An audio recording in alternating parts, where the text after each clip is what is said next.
Hello everyone, welcome to the Roland BN20 virtual workshop brought to you by us here at the Vinyl Guys. In this video we're going to be looking at the BN20, where parts are located and what certain parts do. As a former Roland engineer myself and being active across the Roland forums and the Roland social media groups, we found the users now want to do a lot more maintenance wise and diagnostic wise themselves with the help of certain group experts. This video is designed to help you, the user, identify these parts that are being recommended on these Facebook groups. And now we're going to strip this machine down and take a look at these parts.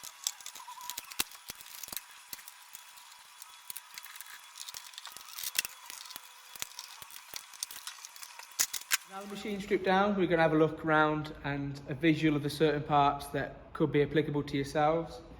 Do not be alarmed at the condition of this machine. This machine will feature in a series of videos on another project we're doing.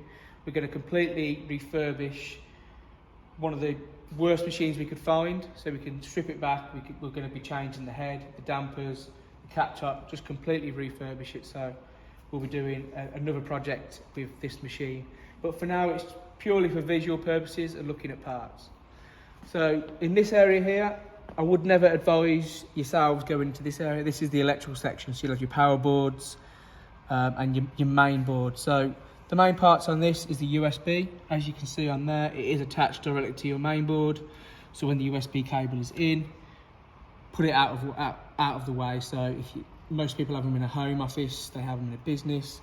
If they get knocked, it will completely rip it out of the main board and you'll need a completely new main board to repair that.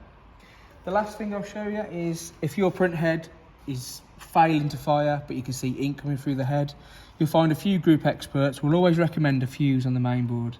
That fuse, as you can see, is located in the top right. Again, would never advise you going into this section, but if needs must, and you have the fuse, that is the fuse you replace. That is the print head fuse. As you come round, you'll have the maintenance cover sensor, and you'll have the front cover sensor. Again, this is a common issue across the Roland social media groups. Your machine will be beeping at you and you'll need the utility to know why it's beeping. This cover sensor, as you can hear, is like a little aluminium clip that will activate a micro switch. This can be activated by pushing down. So if you look in there and it's saying the maintenance cover's open, they can break off. All you need to do is activate that orange micro switch. So you can put a little bit of cardboard in there, a little bit of a swab, anything to activate that micro switch, just to keep you going until your tech or engineer has got back to you, or you've got a new sensor on order. Same for this one. Again, little orange micro switch, which will activate there. So they're the most common issues we see on the Roland social media groups. People not quite knowing where these sensors are. As a visual, this is the print head. The dampers sit inside the print head. You'll have the print head cables. Again, if you ever want to change a print head yourself, always be careful of these cables. If they get ink on the connections there, you could blow the fuse we just mentioned on the main board. So again, we'll never recommend you doing that yourself, but if it's something you want to do, that's where the print head is located, within the head carriage. As you come across, you'll have your right media clamp, and you'll also have the one on the left as well.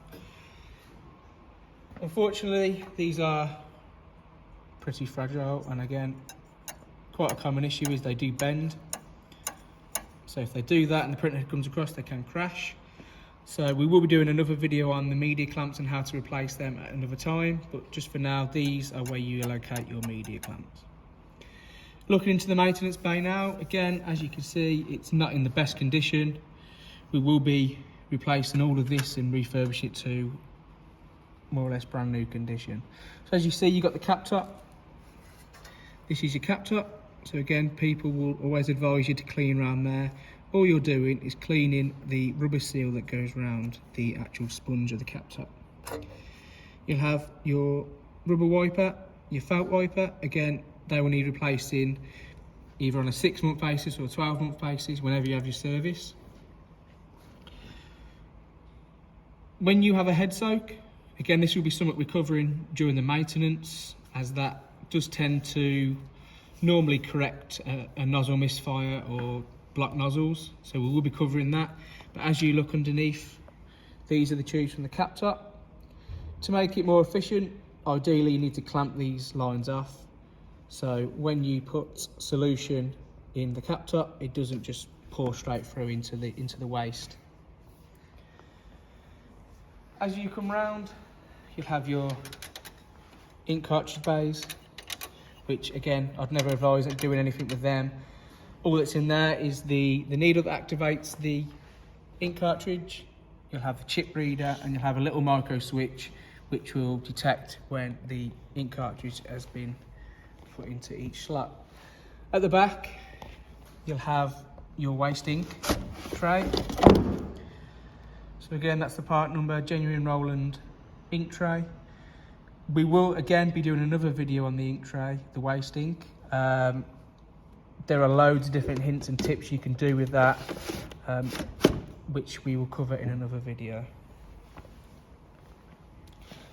This at the back is where your material goes, so this is called the media holder. As we take that out, you'll see one end is stable and the other slides off, which will fit inside of your core. So it always goes on in that way. Best way to remember is this media clamp never moves, this media holder flange never moves. Best way to remember it. The blade and the blade holder, as you can see, they live in the print carriage. So it sits in that section there. You've got the blade holder and you'll have the blade which sits on the inside.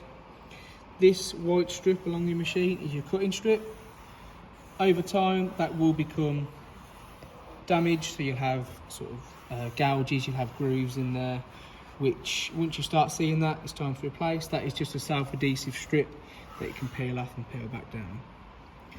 You'll have your encoder strip, so sometimes with vertical banding, or you'll have outlines or shadows in your prints. You will be asked by some group experts to give that a wipe over. Normally use a dry cloth. If you see any ink or any hair or any dust, just give it a light wipe and hopefully that can solve your issues. Looking at your pinch rollers, so you've got the left pinch roller, you've got the right pinch roller, which again doesn't move, so that's always in that position. The left pinch roller, if you look across the feed bar, you will see there's gritted areas. Your pinch roller always has to be underneath one of them gritted areas. If you start getting left pinch rollers in the incorrect position, you have to move the pinch roller underneath one of them positions. So the beauty of this machine is you can do your 480 maximum print, and the smallest you can do is your 150mm, which is this section there. And last of all, you'll have your pinch roller lever, clamps, unclamps. So hopefully this video has been a bit of a help. If there's any questions or any queries regarding anything you've seen in this video, please do not hesitate to contact us on our normal channels, on our YouTube channel, on our Vinyl Guys social media sites. But for now, thank you for watching. Keep an eye out for other videos. Thank you.